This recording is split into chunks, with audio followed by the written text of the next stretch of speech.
إياك نعبد وإياك نستعين۔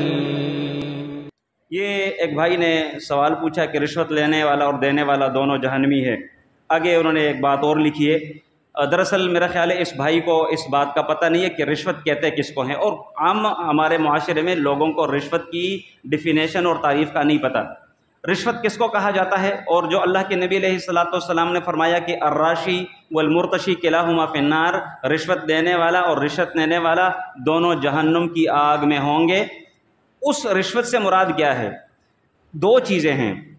ایک ہے آپ کا حق ہے مثال کے طور پہ، اور آپ کا اپنا حق آپ کو پیسے دیے بغیر نہیں ملتا۔ آپ کا حق ہے، آپ کو پتہ ہے کہ بھئی یہ میری چیز ہے، میرا کام ہے، مثال کے طور پہ آپ نے پے سلپ بنوانی ہے اور آپ کو پیسے دیے بغیر بنا کر نہیں دیتے، اور آپ پیسے دے دیتے ہیں، یہ رشوت نہیں ہے، ان کی طرف سے زیادتی ہے، ان کی طرف سے ظلم ہے۔ تمہارے لیے دینا بالکل جائز ہے، جبکہ اس کے لیے ایک ایک ٹکا حرام کا ہے، کیونکہ اس بندے کی ڈیوٹی یہی ہے کہ لوگوں کا کام کرے۔ گورنمنٹ کی طرف سے اس کو باقاعدہ پیسے ملتے ہیں، تنخواہ ملتی ہے، وہ باقاعدہ تنخواہ ہی اسی کام کا لیتا ہے۔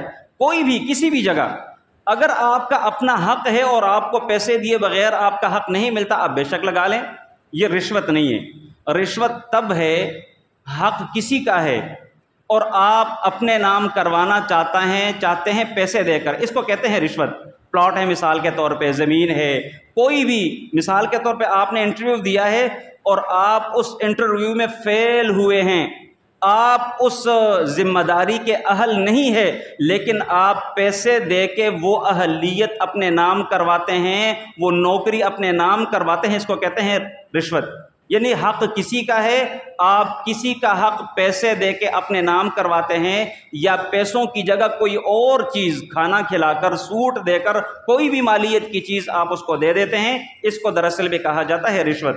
لہٰذا اگر کوئی آفیسر ہے یا کوئی کلاس 4 کا بندہ ہے یا کوئی بھی ہے، آپ کا حق آپ کو مفت میں نہیں دے رہا، جب تک آپ پیسے نہیں دیتے تو آپ بے شک اس کو پیسے دے دیں، اپنا کام کروا دیں۔ آپ کے لیے یہ پیسے دینا بالکل جائز ہے، ناجائز نہیں، جبکہ اس بندے کے لیے یہ پیسے لینا ایک ایک روپیہ، ایک ایک ٹکا، وہ حرام کا ہے۔ لہٰذا جو بھائی نے سوال پوچھا ہے، امید ہے کہ اس کا جواب دے دیا گیا ہوگا۔